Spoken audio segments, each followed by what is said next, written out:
wabarakatuh. Kita lanjutkan lagi tentang sistem insentif dan kompensasi. Kompensasi, kita lihat pengertian dari kompensasi: segala sesuatu yang diterima karyawan sebagai balas jasa untuk kerja mereka. Itu pengertian sederhana dari kompensasi. Sedangkan menurut Marihot Tuha, kompensasi adalah keseluruhan balas jasa diterima oleh pegawai akibat dari pelaksanaan pekerjaan di organisasi dalam bentuk uang atau lainnya yang dapat berupa gaji, upah, bonus, insentif, dan tunjangan lainnya seperti tunjangan kesehatan, tunjangan hari raya, uang makan, cuti, dan lain-lain. Kemudian pengertian lanjutnya, segala sesuatu yang diterima karyawan sebagai balas jasa mereka oleh Sedarmayanti. Kemudian kompensasi, pengertian lainnya oleh Umar, mengatakan bahwa kompensasi adalah lebih detail lagi, bahwa kompensasi adalah sesuatu yang diterima oleh pegawai berupa gaji, upah, bonus, insentif, premi, pengobatan, asuransi, dan lain yang sejenis langsung dibayar oleh perusahaan. Kemudian tipe dari kompensasi, ya, pertama itu gaji ya, gaji base pay. Kemudian komisinya berapa, overtime, kemudian tips kalau ada, bonus, kemudian recognized pay, benefit, ya, stock option, other non cash benefit, ya. Ini berarti ini gaji lah ya, ini komisi. Kalau biasanya di marketing nih bicara komisi. Ini kalau kerja overtime, ini tips ya, kalau ada di bagian tertentu ini ada tips. Ini bonus. Kemudian ini penghargaan, misalkan karyawan berprestasi. Ini benefit lainnya, ini stock option, dan baru terakhir benefit yang lain ya, seperti asuransi kesehatan, asuransi kematian, atau yang lain. Nah, kalau kita lihat kompensasi secara keseluruhannya, ini kompensasi itu dibagi dua ya, kompensasi secara finansial dan finansial ya. Kalau kita lihat dulu yang finansial, pertama itu langsung ya, di bawahnya ada pembayaran pokok ya. Pembayaran pokok itu ada gaji sama upah. Kemudian pembayaran prestasi, ini kalau karyawannya berprestasi. Kemudian pembayaran insentif ya. Nah, di bawahnya ada komisi, ada bonus, ada bagian keuntungan, ada opsi saham ya, beberapa perusahaan. Kemudian pembayaran tertangguh, tabungan hari tua, dan saham kumulatif. Kemudian masih di finansial, ini ada yang tidak langsung. Ini yang tadi langsung, ini tidak langsung ya, tunjangan tidak langsung. Ada proteksi, ada asuransi, pesangon, sekolah anak, dan pensiun. Kemudian yang tidak langsung juga ada komisi luar jam kerja, ada lembur, hari besar, cuti sakit, cuti hamil. Kemudian ada juga fasilitas ya, rumah, biaya pindah, dan kendaraan. Sekarang kita lihat yang non finansialnya ya. Yang non finansial, di sini ada di sini ada penyakit, ada misalkan penyakit kanker, aman dari jabatan, peluang promosi, pengakuan karya, temuan baru, prestasi istimewa. Kemudian lingkungan kerja, dapat pujian, bersahabat, nyaman bertugas, menyenangkan, dan kondusif. Nah, ini merupakan kompensasi lah ya. Tadi dibagi dua, ada finansial dan non finansial. Ada secara finansial itu ada tadi ada dua, langsung dan tidak langsung. Kemudian mengukur kontribusi karyawan. Dalam mengukur kontribusi karyawan, pertama itu kelayakan pekerjaan ya, pasti dilihat layak pekerjaannya, job desk masing-masing orang akan dicek oleh bagian HRD, layak nggak dengan sistem kompensasi sekian. Kemudian karakteristik perseorangan ya. Kemudian kualitas dan performance pegawai. Nah, ini biasanya yang ketiga ini ada pengukurannya sendiri-sendiri ya, sehingga kelihatan performance masing-masing karyawan ada yang per bulan, ada yang diukurnya per tahun. Kemudian tujuan administrasi kompensasi ya. Satu itu pemrolehan karyawan yang qualified ya. Jadi pada saat karyawannya bisa bersemangat, jadi bisa membuat meningkatnya kualitas dari karyawan. Kemudian mempertahankan karyawan yang ada sekarang. 3. Menjamin keadilan, menghargai perilaku yang diinginkan, kemudian mengendalikan biaya-biaya dan memenuhi peraturan legal. Ya. Tentunya di Indonesia itu ada UMR, berarti ada. Kemudian kompensasi, ya. Kompensasi, faktor penerapan kompensasi. Ya. Pertama itu biasanya pendidikan, pengalaman dan tanggungan, kemampuan perusahaan, keadaan ekonomi, kondisi-kondisi pekerjaan. Ya. Ini beberapa faktor dalam menetapkan kompensasi. Kemudian dalam kompensasi ada faktor eksternal penentu kompensasi, ya. Faktor eksternal penentu kompensasi pertama itu pasar tenaga kerja. Ya.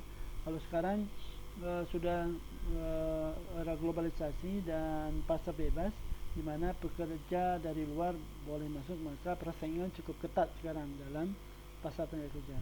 Kemudian ada kondisi ekonomi, ya.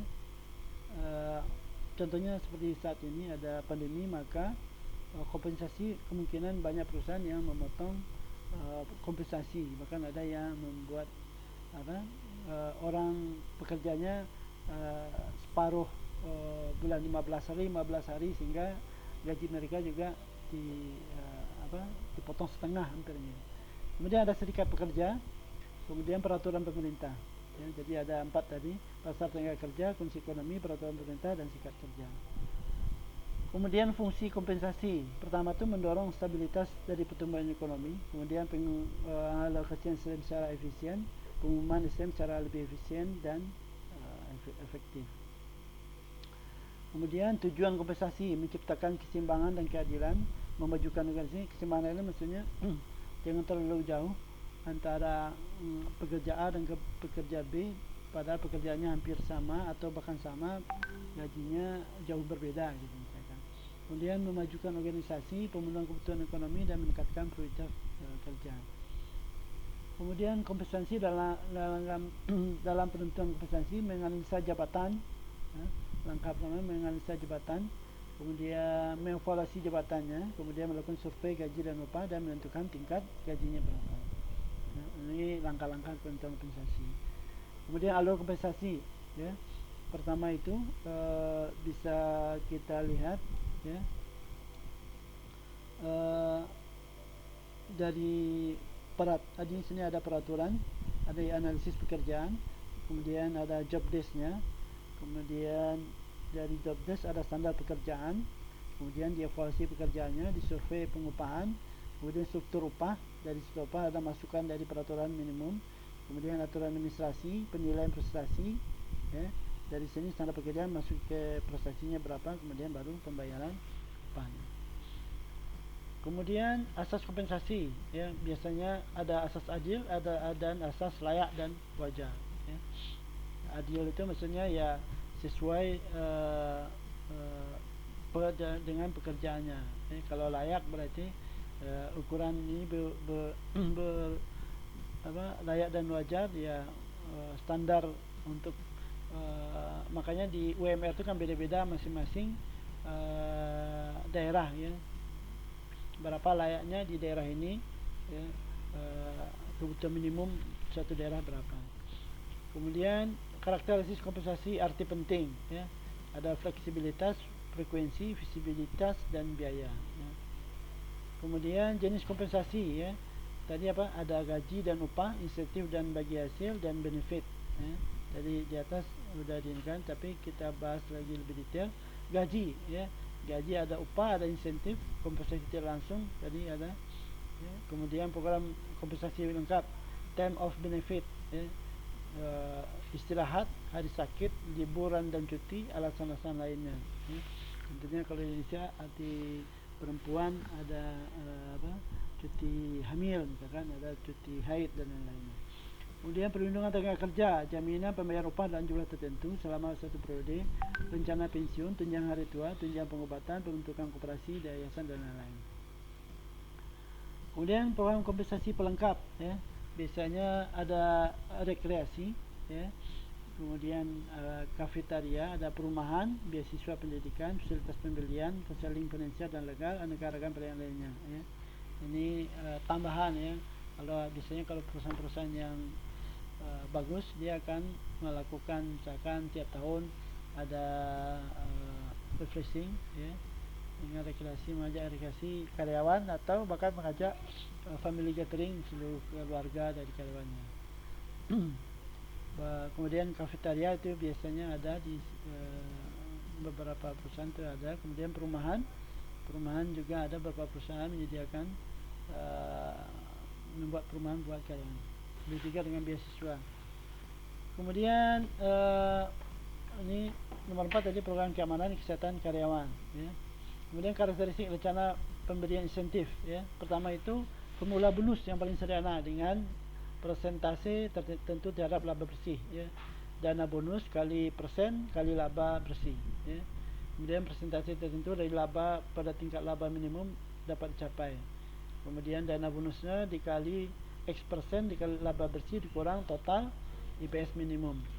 Metode lain menghubungkan laba dengan modal yang digunakan. Bonus sama dengan persentase laba sebelum pajak dan bunga atas hutang jangka panjang dikurang beban modal atas total kekayaan pemegang saham ditambah hutang jangka panjang. Atau sama dengan metode ketiga tapi ditekan pada pengertian modal kekayaan pemegang saham. Bonus diberikan berdasarkan persentase kenaikan laba dibandingkan laba yang sebelumnya. Bonus diberikan berdasarkan kemampuan memperoleh laba relatif dibandingkan dengan kemampuan laba industri. Kemudian carry over adalah rencana insentif jangka pendek dengan pengaturan agar setiap tahun dapat dibagi bonus. Caranya membentuk rekening khusus sehingga dapat ditentukan berapa bonus yang dapat ditambahkan dan dana bonus carry over dan berapa banyak yang digunakan kegiatan terlalu rendah. Ya. Nah, di kompensasi yang ditunda jumlah bonus ya, kalau yang tadi misalkan di beberapa perusahaan itu ada menerapkan sudah tentu ya, seperti restoran atau hotel dia ada tax and service ya. Kalau tax itu pasti untuk pajak ya, kalau service itu nah itu buat karyawan sekian persen itu langsung buat karyawan. Makanya kalau di hotel atau restoran itu mereka menerima gajinya dua, misalkan gaji ya plus insentif segala macamnya itu misalkan tanggal 25, maka pada tanggal 15 mereka menerima namanya service itu hasil dari penjualan makanan atau layanan lainnya. Kemudian kita lihat karakteristik rencana pemberian insentif kepada manajemen. Kompensasi yang ditunda jumlah bonus dihitung setiap tahun dengan pembayaran bisa saja dilakukan beberapa kali sepanjang periode tertentu. Contoh pada tahun 1 pegawai hanya menerima 20% dan tahun kedua 20%, kemudian tahun ketiga juga 20% dan seterusnya. Nah, rencana insentif kompensasi jangka panjang diberikan dengan mempertimbangkan penilaian saham perusahaan di pasar modal karena menunjukkan prestasi perusahaan dalam jangka panjang. Dan tipe insentif ini meliputi ada stock option, opsi saham, bonus dalam bentuk hak membeli sejumlah saham di masa depan dengan harga yang disetujui. Pada opsi ini dilakukan biasanya di bawah harga pasar pada saat itu. Kemudian phantom stock, saham phantom, memberikan saham sebagai penghargaan kepada manajer untuk tujuan pembukaan atau secara akuntansi saja karena tidak mempunyai biaya transaksi. Stock appreciation right, apresiasi saham merupakan hak menerima pembayaran kas terhubung kenaikan nilai saham sejak saat pemberian saham hingga periode ditentukan di masa yang akan datang. Kemudian karakteristik rencana pemberian insentif kompensasi kepada manajemen. Performance share, saham kinerja pemberian sejumlah saham karena kinerja jangka panjang telah dicapai, biasanya persentase dari pertumbuhan laba per lembar saham periode 3 dan sampai 5 tahun. Kemudian performance unit, ini kerja penghargaan kinerja berupa uang atas tercapainya target tertentu jangka panjang. Ini merupakan gabungan antara stock appreciation right dan performance shares. Kemudian filosofi pemberian insentif kepada manajer unit bisnis, pembayaran tetap merekrut orang yang baik, membayar mereka dengan baik, mengharapkan kinerja yang baik. Maka pembayaran berdasarkan kinerja, merekrut orang baik, melakukan tadi membayar dengan baik, maka kinerja juga akan baik. Hubungan keagenan, ini prinsipal agen dan insentif pada manajemen. Pemberian insentif kompensasi tidak terlepas dari dengan paradigma hubungannya antara prinsipal agen. Konsep agensi teori keagenan adalah hubungan antara prinsipal yang menyewa pihak lain yaitu agen untuk melaksanakan pekerjaan jasa. Ya, kalau di kita itu perusahaan, di mana sebuah perusahaan merekrut tenaga dari luar lah ya. Kemudian untuk melaksanakan pekerjaan tersebut, prinsipal melanjutkan otoritas pembuatan keputusan kepada agen. Bentuknya terdiri dari ada kesepakatan antara prinsipal secara eksternal, pemilik perusahaan, pemegang saham atau perusahaan menyewa CEO untuk menjadi agen mereka untuk mengelola perusahaan dengan menjaga kepentingan terbaik perusahaan. Ada kesepakatan antara prinsipal antara internal CEO menyewa manajer pada satu unit bisnis atau divisi sebagai agen dan mengelola satu unit organisasi yang telah didesentralisasi dengan harapan untuk memotivasi agen agar produktif, sama halnya jika ia sebagai pemilik. Nah, menurut Dessler, gaji adalah suatu yang berkaitan dengan uang yang diberikan kepada pegawai, dan menurut Rifai dan Sanggala, upah adalah balas jasa, keadilan dan layak diberikan kepada para pekerja atas jasa dalam mencapai tujuan organisasi. Ya. Tujuannya biasanya pertama, ikatan kerjasama, kepuasan kerja, pengadaan efektif, motivasi, stabilitas karyawan, disiplin, pengaruh serikat kerja, pengaruh asosiasi usaha jenis, pengaruh pemerintah. Ya. Langkah penetapan besaran gaji atau upah. Lakukan survei gaji terhadap beberapa perusahaan lain mengenai besar upah pekerjaan yang sebanding. Kemudian tentukan nilai masing-masing pekerja melalui evaluasi jabatan. Kemudian kelompok pekerja yang serupa dalam tingkatan upah. Tetapkan harga masing-masing tingkat pembayaran yang menggunakan kurva upah. Kemudian baru tentukan upah. Nah, gaji atau upah dalam menyusun penggajian atau upah karyawan ada dua hal yang diperhatikan. Pertama, internal equity, job ranking, job grading, dan faktor comparison. Baru eksternal, faktor eksternal equity. Ya, insentif adalah bentuk pembayaran yang dikaitkan dengan kinerja, gain sharing sebagai pembagian keuntungan bagi karyawan akibat peningkatan produktivitas atau penghematan biaya. Tujuan insentif adalah memberikan tanggung jawab dan dorongan kepada karyawan dalam rangka meningkatkan kualitas dan kuantitas hasil kerjanya. Jenis-jenis insentif, ya, insentif untuk karyawan operasi, insentif untuk para manajer dan eksekutif, insentif untuk para penjual, insentif untuk para profesional, dan insentif untuk organisasi. Bentuk insentif, ya, bonus tahunan biasanya ada insentif langsung, insentif individu, insentif tim, dan pembagian keuntungan serta bagi hasil. Tunjangan atau upah, ya, ada upah suplemental, ada jasa, ada asuransi dan pensiun, ya, tunjangan. Kompensasi pelengkap, ya. Kompensasi pelengkap yaitu salah satu bentuk pemberian kompensasi berupa penyediaan paket benefit program yang pelayanan karyawan dengan maksud untuk mempertahankan keberadaan karyawan sebagai anggota organisasi dalam jangka panjang. Frame berkembang karena perubahan sifat karyawan. Ya. Tuntutan serikat karyawan, persaingan yang masa perusahaan menyediakan benefit yang menaik dan menjaga karyawannya, persyaratan yang ditetapkan pemerintah, tuntutan kenaikan biaya hidup. Ya. Manfaat pemberian frank benefit, penarikan lebih efektif, peningkatan semangat kerja kesetiaan, penurunan turnover karyawan dan absensi, pengurangan kelelahan, pengurangan pengaruh serikat karyawan, hubungan masyarakat lebih baik, pemuasan kebutuhan karyawan, meminimalkan biaya kerja lembur, mengurangi kemungkinan untuk intervensi pemerintah. Kompensasi kesehatan dan keamanan, tanggung jawab pembinaan keamanan dan kesehatan karyawan terletak pada manajer operasional dan dari perusahaan. Biasanya itu pertama pemeliharaan peraturan keamanan, standar kesehatan serta pencatatan dan pelaporan kecelakaan, mengatur program kesehatan dan keamanan, mengatur suhu udara dalam ruangan kerja, ventilasi dan keberhasilan ruang kerja, program latihan keamanan bagi karyawan, mengadakan pengaturan pencegahan kecelakaan kerja dan lain-lain. Ini contoh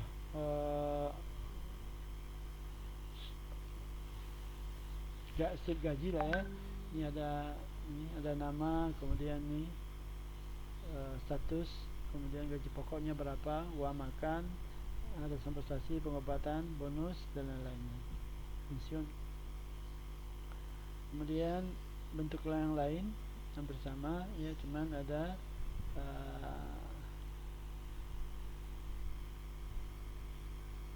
ini lagi PT yang lain. Ini lebih banyak, tunjangannya lebih banyak. Ini kalau ini tinggal bagian iuran, potongan-potongan dan lain-lain. Nah, pengaruh lingkungan internal terhadap kompensasi, anggaran tenaga kerja, siapa yang buat keputusan kompensasi. Ya, pengaruh lingkungan internal terhadap kompensasi, pasar tenaga kerja, kondisi ekonomi, serikat pekerja, dan peraturan pemerintah. Ini kita sudah bahas tadi. Tahapan penetapan kompensasi, mengevaluasi tiap pekerjaan dengan menggunakan informasi analisis pekerjaan, melakukan survei upah dan gaji untuk menentukan keadilan eksternal berdasarkan pada upah pembayaran pasar kerja, menilai harga setiap pekerjaan untuk menentukan pembayaran upah berdasarkan pada keadilan internal dan eksternal. Model kompensasi, metode tunggal dan jamak, ya, perorangan atau tim atau organisasi. Menentukan nilai pekerja, mengembangkan tingkat pembayaran yang tepat untuk tiap pekerja. Pengelompokan tingkat pembayaran yang berbeda ke dalam sebuah struktur dapat dikelola secara efektif. Kemudian pengembangan hakikat kompensasi. Hakikat kompensasi dapat membantu merumuskan tujuan yang diarahkan dalam suatu sistem kompensasi. Hakikat kompensasi yang dikembangkan dengan baik dapat memberikan kestabilan yang berharga dalam penerapan kompensasi. Survei upah dan gaji biasanya berdasarkan sumber data kompensasi, kemudian prosedur survei sebagai satu hasil proses evaluasi pekerjaan. Semua pekerjaan diurut sesuai dengan nilai relatif dari pekerjaan melalui survei tingkat untuk pekerja-pekerja kunci di pasar kerja untuk diketahui. Tantangan dalam kompensasi, tujuan strategik, tingkat upah berlaku, kekuatan serikat pekerja, kendala pemerintah, pemerataan pembayaran, penyesuaian dan strategi kompensasi, tantangan kompensasi internasional dan produktivitas serta biaya. Kemudian pemberian kompensasi, individualitas, proses yang terbuka, imbalan berdasarkan kinerja, sistem kepantasan yang merata, penggajian berbasis kompetensi. Kecenderungan kompensasi lainnya, broad banding dan kompensasi strategik. Ya, dari broad banding berarti berdasarkan broad bandingnya, kemudian dalam yang lainnya ya, kompensasi strategik berarti berhubungan dengan strategiknya. Baik, ada tugas yang nanti saya upload ya, untuk ini adalah mengapa gaji ini mengapa gaji yang bertambah tidak selalu berarti produktif bertambah dan forma karyawan tidak meningkat. Anda diminta membuat penulisan minimal 1 halaman folio, kemudian diupload di tugas ya. Baik, itu dulu untuk pertemuan kali ini. Kita alhamdulillah. Assalamualaikum warahmatullahi wabarakatuh.